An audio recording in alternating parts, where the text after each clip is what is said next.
guys, welcome back to Listen to Myself. This is Pearly. I hope you're all doing well. So today I'm going to challenge myself to talk about a pretty difficult topic.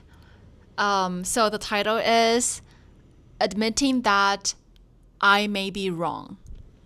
So I actually got the inspiration of this episode from a book that I'm reading at the moment. I think if you have watched my previous episodes, podcast episodes, or my YouTube videos, you already knew that I recently read a book called I May Be Wrong.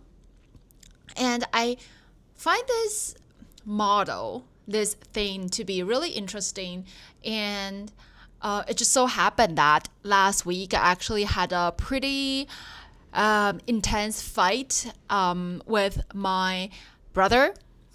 And in that moment, during the time when we were like fighting, arguing, like I just realized that even though like I've already sensed deep down in my heart that I think I did something wrong. There was definitely something that was my fault, but I just couldn't really say sorry and admitting my wrong to my brother, to the other person. And because of that incident, I started to kind of reflect and then do some research about why it's so hard, so difficult to admitting that we are wrong for a lot of times. Not to say sorry to someone, but just like deep down in our heart, we couldn't even admit to ourselves that, yeah, we did something wrong or we may be wrong, like we are not so sure if we are the right one or not, but yes, it is totally possible that we may be wrong. But it's just for that, it's already very hard to admit that and have this kind of mindset.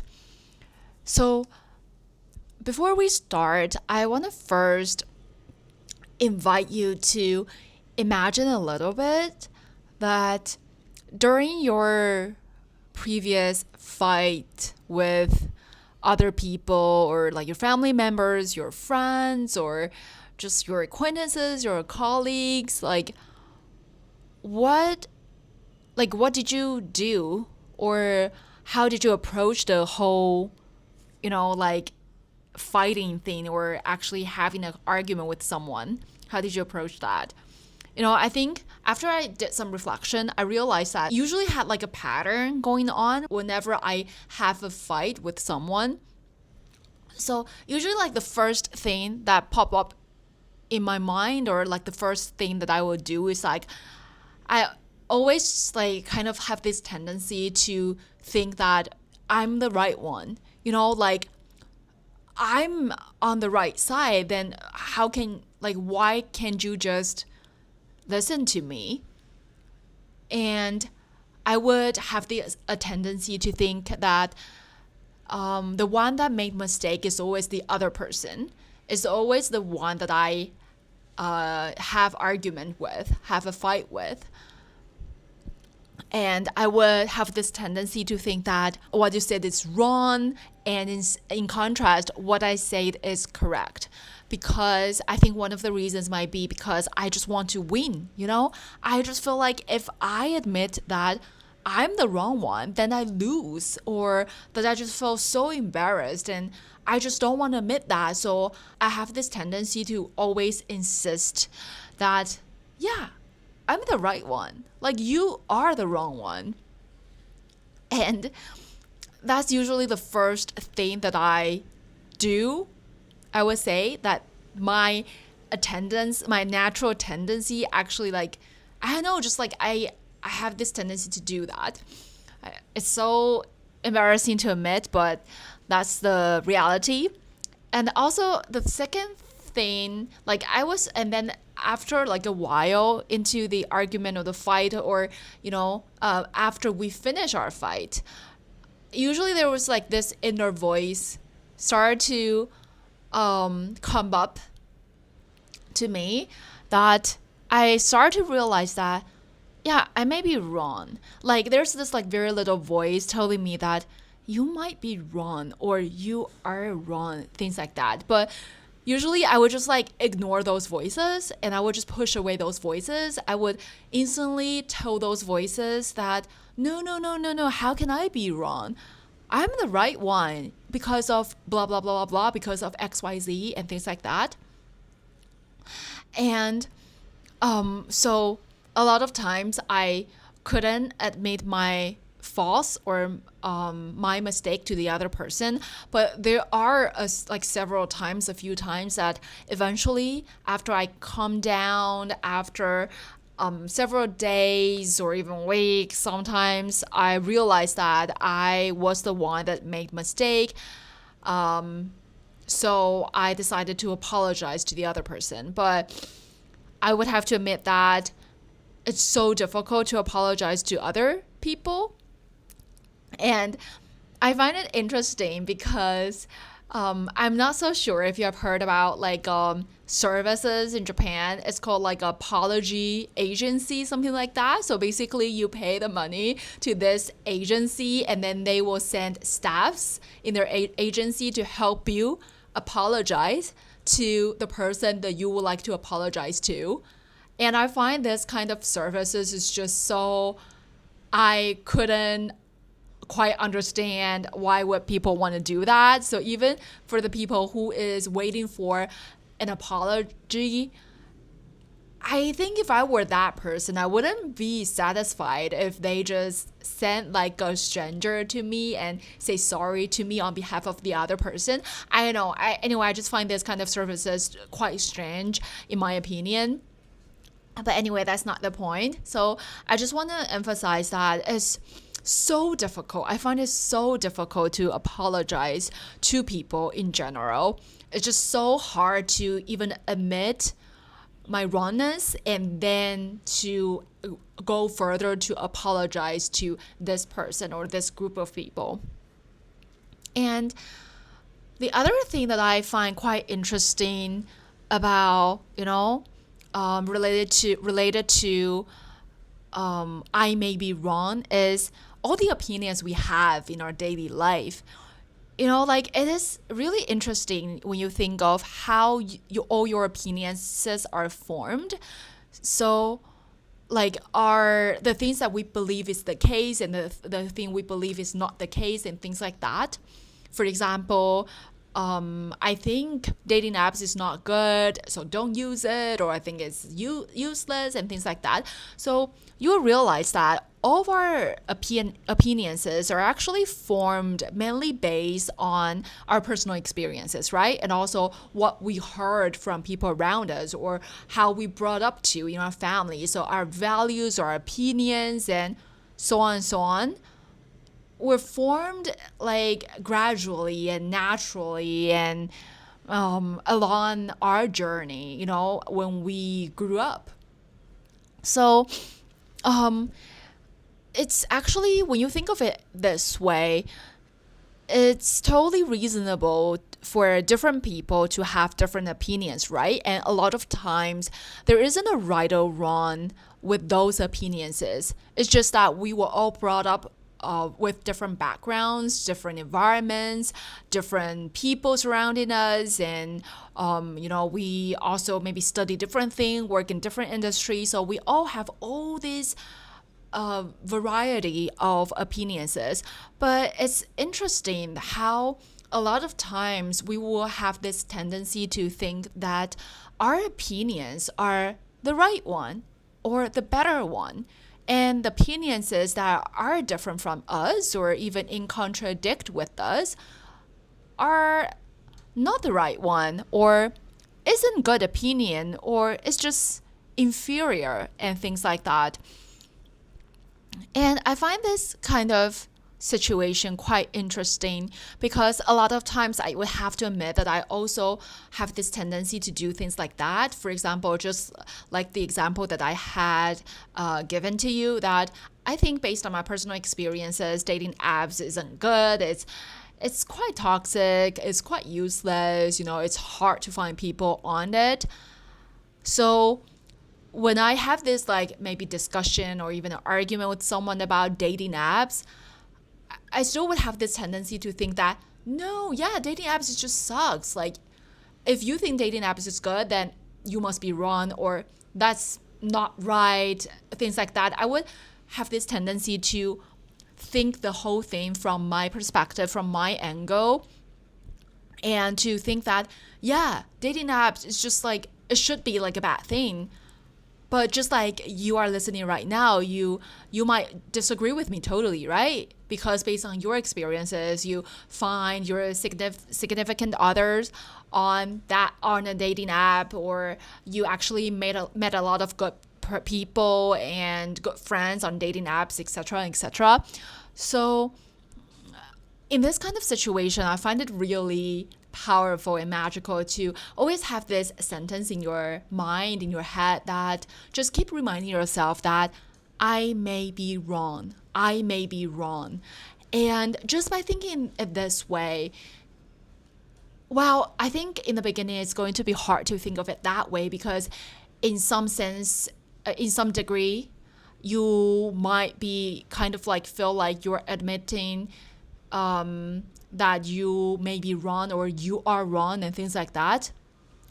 But on the other hand, it actually helps you to open your horizon and open your perspective so much because you really get to be open-minded to think about the arguments and also the opinions from the other side, from the opposite side, which can be very eye-opening, and also it can potentially reduce a lot of conflicts, which I find to be very precious. And lastly, another situation that I observed is that I have this tendency to use my likes or dislikes about certain thing or a person or a group of people as a standard to judge others, to judge whether something is good or bad. For example, like let's say I'm not vegetarian, but I mean, like, for example, if I were a vegetarian and I realized someone else is not, then I started to use my own standard to judge people who actually eat meat. That kind of scenarios is what I'm trying to explain. So I think we like it is totally normal to have this tendency to use our dislikes or likes or dislikes, or maybe we live in a for example, I go to bed early and then I don't go to parties and things like that, and then I use this standard to judge other people who actually go to parties a lot and go to bed late and think that my lifestyle is better, is normal, is healthier and things like that. But remember what we said, I may be wrong. It's such a powerful model to always keep reminding yourself, because just because you do things this way doesn't mean that you, like, the way you do things are normal and the way you do things are better, are superior, and the other kinds of lifestyles or those lifestyles actually kind of contradict you, like is inferior or is worse or is not normal and things like that. But I just realized that, at least for me, I have this tendency to sometimes use my likes or dislikes and also how I live my life to be like a standard to judge how other people do things. And that's definitely not something that's not good. I may be wrong, like just because I do things this way, like I would say there's just like no such thing as, a lot of things in life, there's no such thing as right and wrong, but we have this tendency to always put things into these two dichotomy, I forgot this word.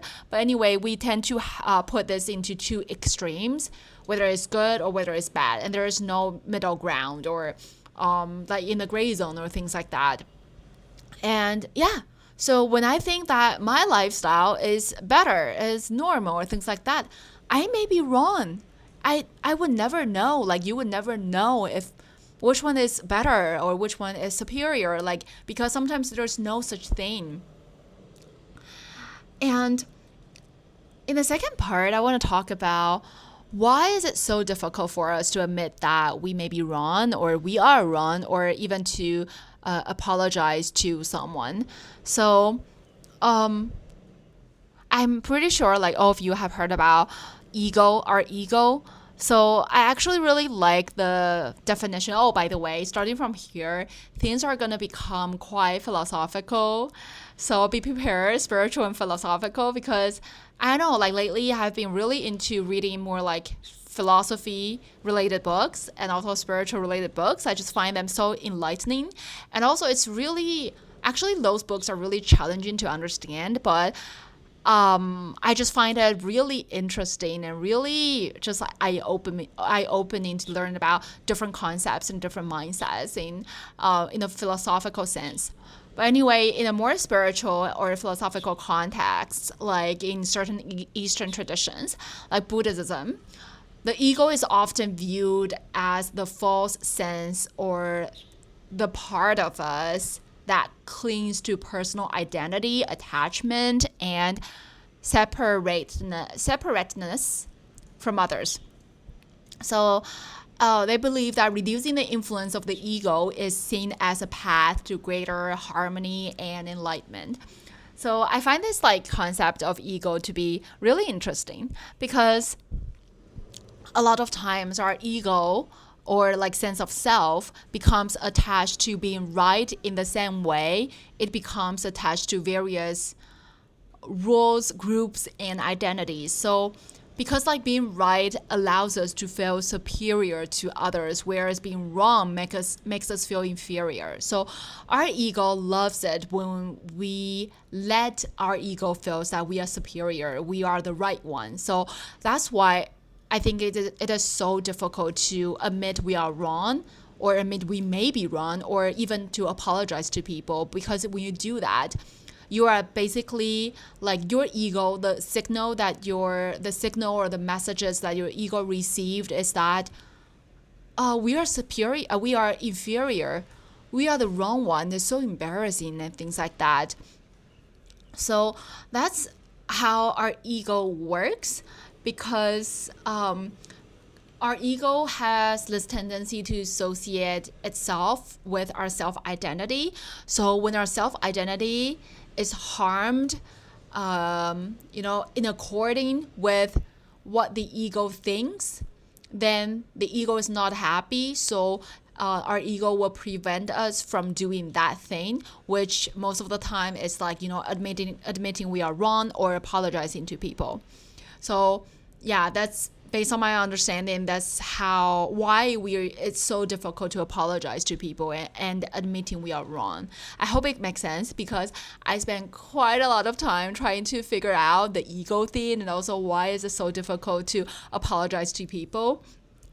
I tried my best. If it doesn't make sense, forgive me. So I think it's important, like right now, when I sense the urge of being judgmental about someone or something, I always remind myself that I may be wrong, to always just leave room for I may be wrong and just try to be open-minded.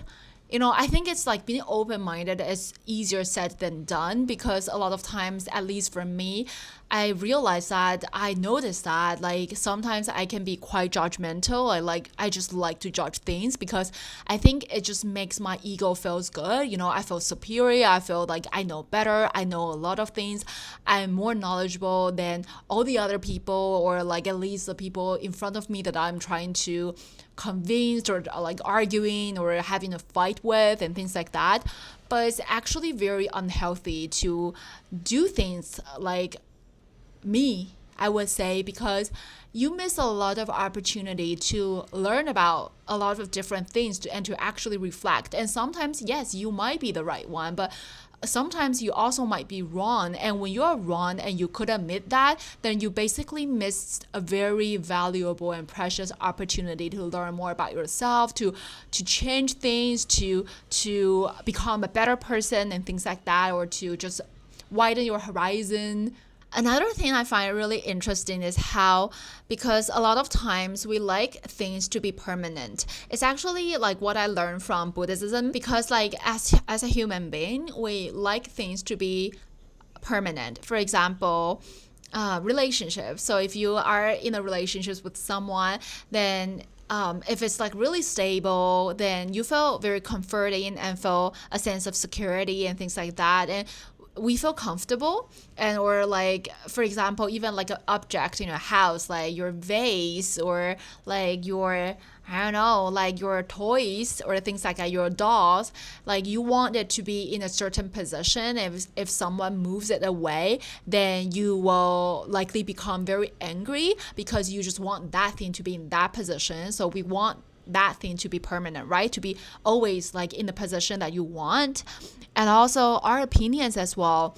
Like, for example, like I think dating apps is not good. I want this statement, this thing to be like permanent. So if someone actually argue against me and hold like opinion that is just like in contrast, like opposite to me, then I feel threatened. I feel not happy. I feel uncomfortable, because the thing is not permanent anymore, because someone just challenged that, right? So I think this is another reason why it's so hard to actually internalize the model, the mindset that we may be wrong, I may be wrong, and to admit that, like we might be wrong, we are wrong, and just sometimes even when we did something wrong, like it's just hard for us to apologize to the other person, because our ego is craving for this, like a sense of security, to have things like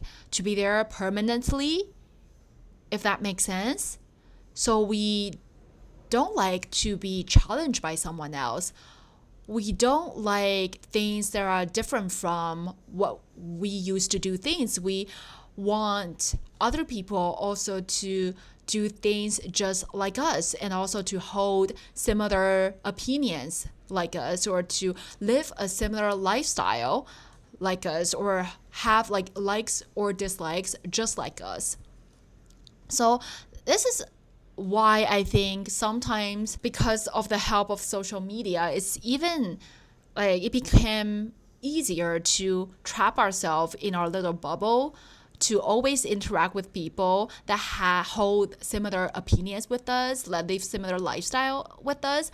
And I think there's nothing wrong to interact with these people, but interact with this group, because it feels very comforting, and it makes us happy. However, like from time to time, I think it's also very important to think about like different aspects, different opinions, different arguments, different perspectives, different thoughts, and to just constantly remind myself that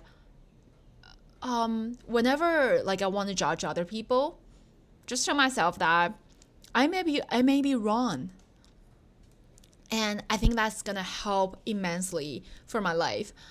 So yeah, like I would just want to end this episode by sharing with you that, so in the beginning I mentioned that I had a pretty big fight with my brother like a few weeks ago, like last week or 2 weeks ago, I forgot.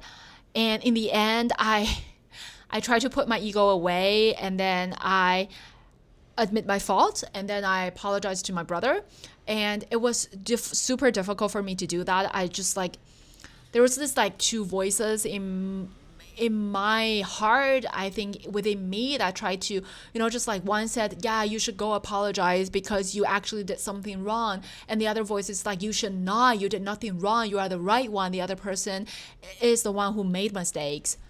But I'm really glad that in the end, I still successfully actually like went to my brother and apologized to him. And to be honest, I actually feel much better after I apologized, after I admitting that I made mistakes. And because like all the time, I'm always trying to find this inner peace, right? And for a long time, I thought that like just like being insisting that I'm the right one, that the other person is the one who made mistakes, who wronged me, in that kind of situation, I will find the peacefulness in my heart because, yeah, I'm the right one. But much later did I realized that actually like not admitting that I'm wrong and not apologizing to the other person and not just leave the room for the possibility of I may be wrong is actually what makes me not peaceful within me. And only by actually open my heart, open my mind, and leave room for the possibility of I may be wrong, did I actually become like, finding my peacefulness, inner peacefulness within me. So that's really important. So yeah, that's basically what I want to share with you today. I know like it might not make a whole lot of sense because just like what I said, it's a really difficult topic for me. That's why I postponed this episode to this week. I was originally planning to talk about this last week, but I couldn't because I couldn't figure it out. And right now, I don't think I figured it out yet. I'm still like kind of confused and lost about this. I need to read more books, learn more things, but that's life. You're always learning, and always remember that you may be wrong, I may be wrong, and maybe, I don't know, like our world is going to become different and better in some way or another when everybody just could internalize this model of I may be wrong. Yeah, I wonder how the world is going to become if a lot of people started to realize that. Yeah, that's basically it. Thank you so much for listening to this episode. And I'll talk to you or I'll see you again in the next one. Oh, by the way, if you are new here, just to let you know that I recently started to make video podcasts as well. So the video version of this podcast is also available on my channel, not on my main channel, but you can find my podcast channel through my main channel. Is up there on the main homepage, or you could just simply type in listen to myself and you will find a YouTube channel of this podcast as well. So anyway, thank you so much for listening and have a good day. Have a good rest of the day. Bye bye. Bye bye.